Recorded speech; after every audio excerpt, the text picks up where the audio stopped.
come with us to explore one of the largest mosaics that ever been found in the world.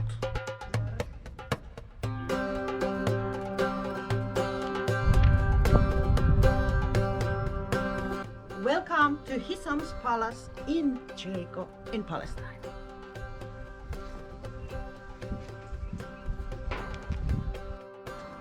Hisham's Palace, it's a desert castle that been built in the early 8th century by the Umayyad Caliphites. We are in the courtyard of the palace and we can see the whole rooms which surround the courtyard. It would be with 2 levels and balconies which looking onto the courtyard itself. And the compound of the bathhouse is just that domed area. This desert castle was built as a winter resort in the time of the Umayyads, and it consists of 3 main buildings: the palace, the pavilion with the fountain in front of the palace, and the big compound of the bathhouse. This beautiful geometric or star-shaped carving, this used to be used as the windows on top of the palaces to let the light inside the courtyards.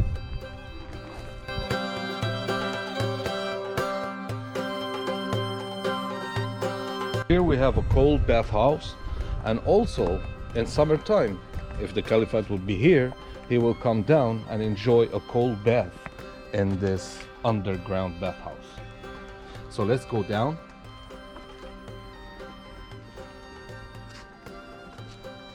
I already feel here is cooler than outside.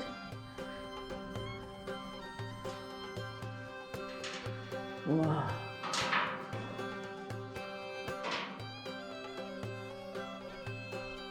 Look at this beautiful mosaic carpet with the geometrical shapes. And this is just a small part of this mosaic, which we're gonna see in the bathhouse compound. So you have also a freshwater pool on the top. I feel that these people liked luxury. Yes, they lived a luxury life. When we're talking about the Caliphate, it is luxury life that they had. So anyway, this place is about 3,000 square meter, only the palace itself. So imagine what kind of good life these people would like to have.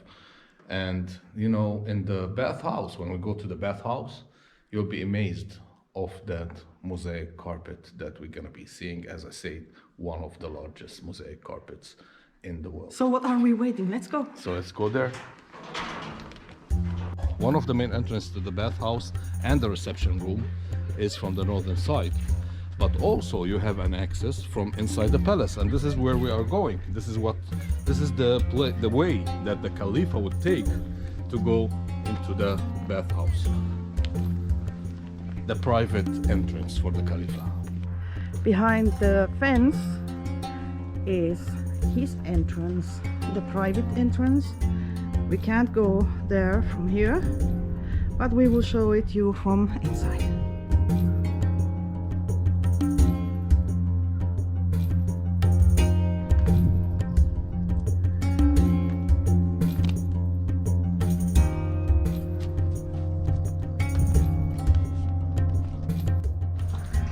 So now we are entering the complex of the bathhouse, which I promised you to amaze you. This beautiful mosaics and the compound itself. So let's go in.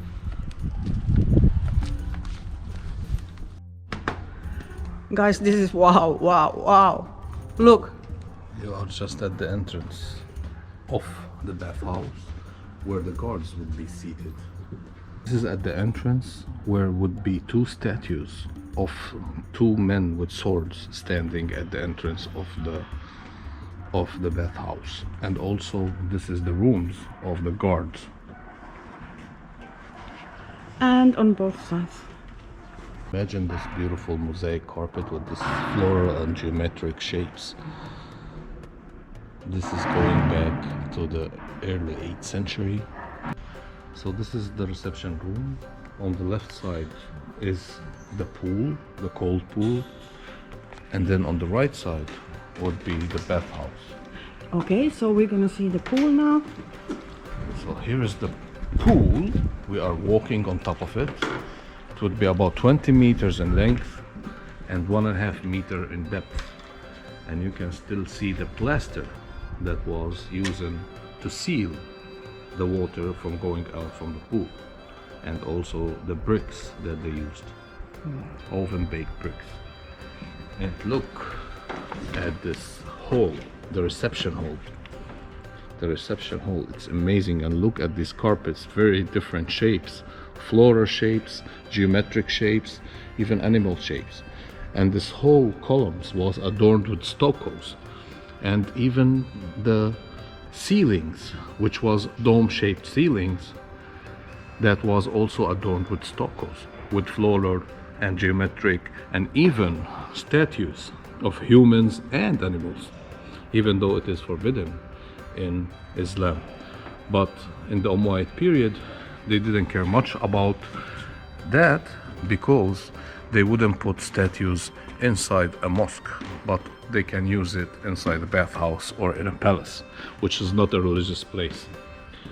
And down here I see stairs. And these stairs lead, of course, to the pool. Oh yeah. And you can see that the stairs is made from a black stone, which we call it Nabi Musa stone. And you can see this beautiful centerpiece of the reception room, which looks like a flower actually. It's a geometrical shape, which looking as a flower coming out from the center. As you look at it. It was used almost 20 kinds of stones in these tesseracts. These tesseracts, are almost 1 centimeter in length, and 21 kinds of stone from the area of Palestine. Some from Bethlehem, some from Jerusalem, some even from Nabi Musa, different places, some from Berzeit. Each stone have a different color. So all these colors are natural stone colors. Wow. And we see there is a man restoring. They're still restoring the carpet itself. It's a huge carpet, as we said. It's about 827 square meters. 820, one of the largest mosaic carpets floors actually that been excavated until today. In the world. Yes, in the world.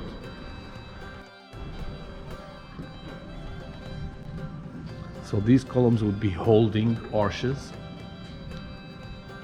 and all the arches also, and the ceiling, as I said, will be adorned with beautiful stuccos.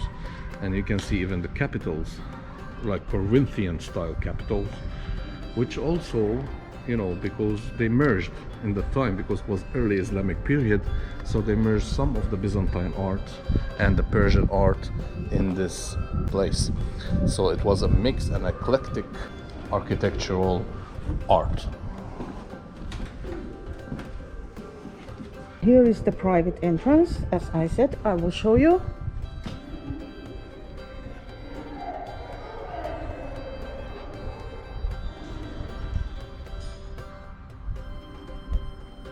This is where the Khalifa will be actually sitting, that in the reception room, that's in the middle of the reception room when the visitors comes to him.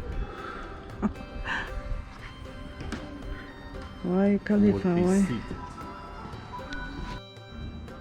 So the whole palace itself, it was quarried from the local stone of Jericho, which is the sandstone.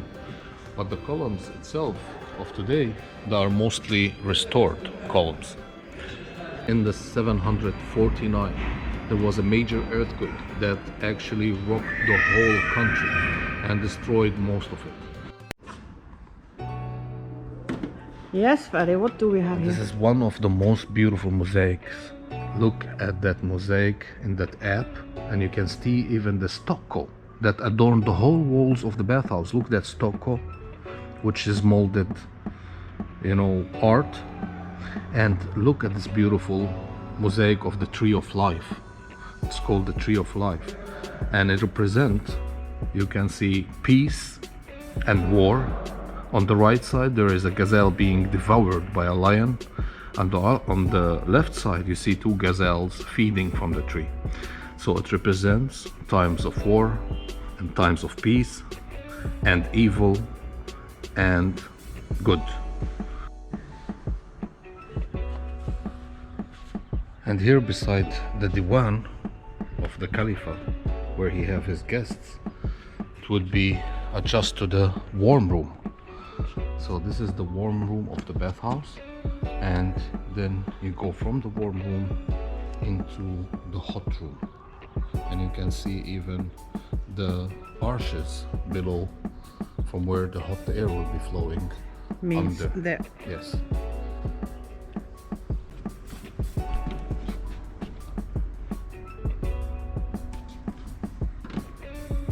You can see the furnaces from outside. Which are there. You see them from out There. there. It's like a rose-shaped furnaces from outside, pushing all the heat underground, and then through pipes in the walls. You see this pottery pipes.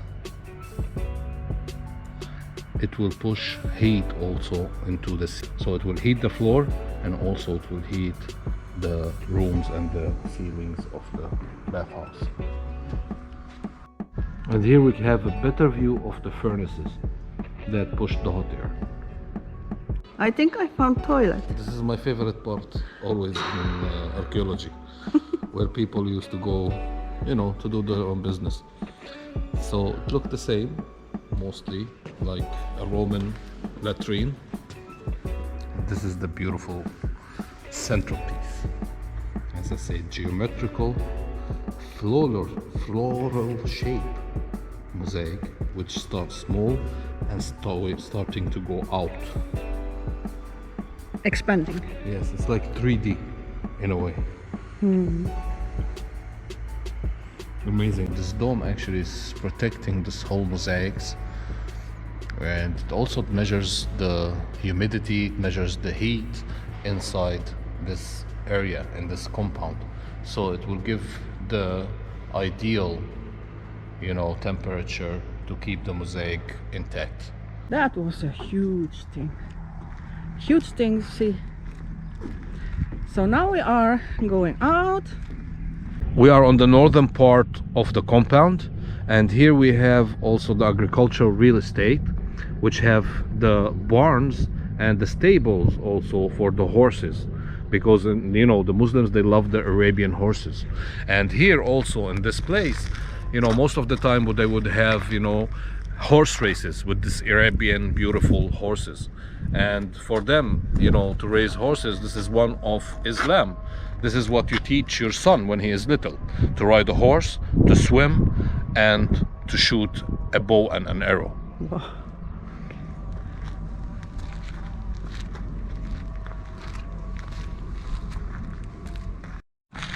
So as you see, guys, this is actually the real estate, the agricultural real estate, where they had the stables, they had, you know, houses for the workers, and a small mosque also for the workers. And of course you would have a wine press, but here they say grape press.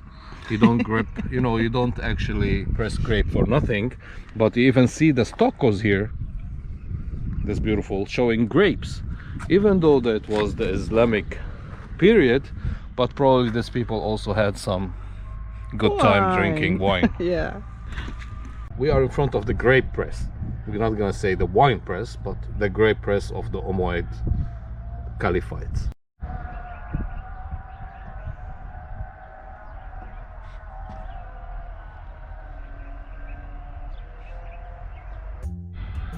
Guys, what you see there, this is a modern day in Jericho. And still agricultural land, some, but today it's losing its agricultural value by all these new buildings.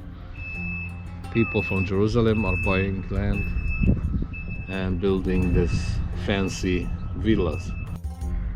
So this is the stables where they would have kept their Arabian horses. Yes, sir. Short horses, but with big lungs and huge nose, so they can run faster. And they treated their horses like their children. Better than wife. Even better than Should I have said that? probably. when you look this, it's very difficult to imagine how it would have been. But here is help for you. This is a model of the bathhouse.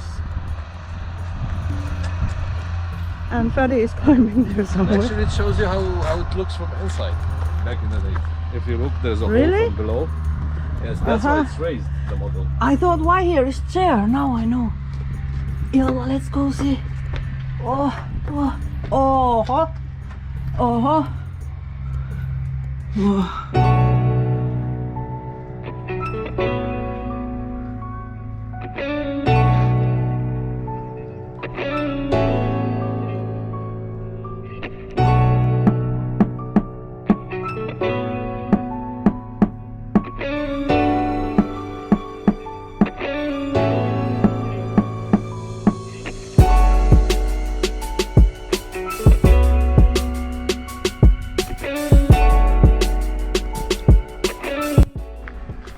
Here stood Pavilion.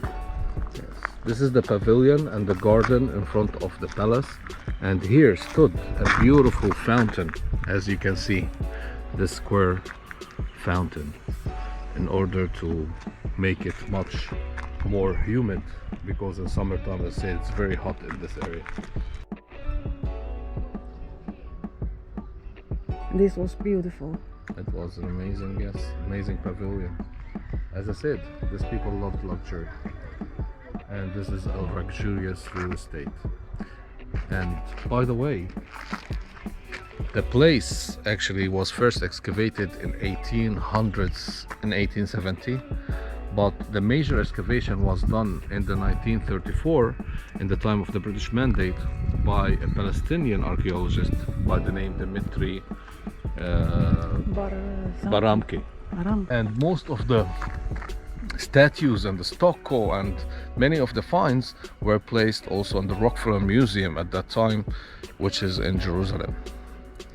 So if you want to see the real beauty of the stucco that was found here and the statues, you should also visit the Rockefeller Museum.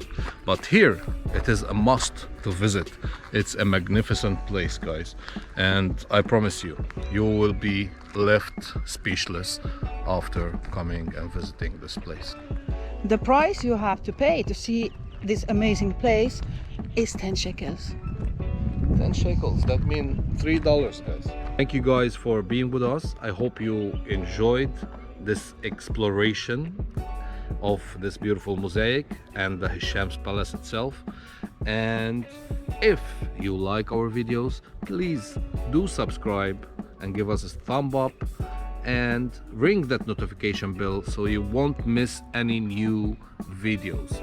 And thank you very much, and see you soon with a new video. Bye, bye, bye, everybody. Bye bye.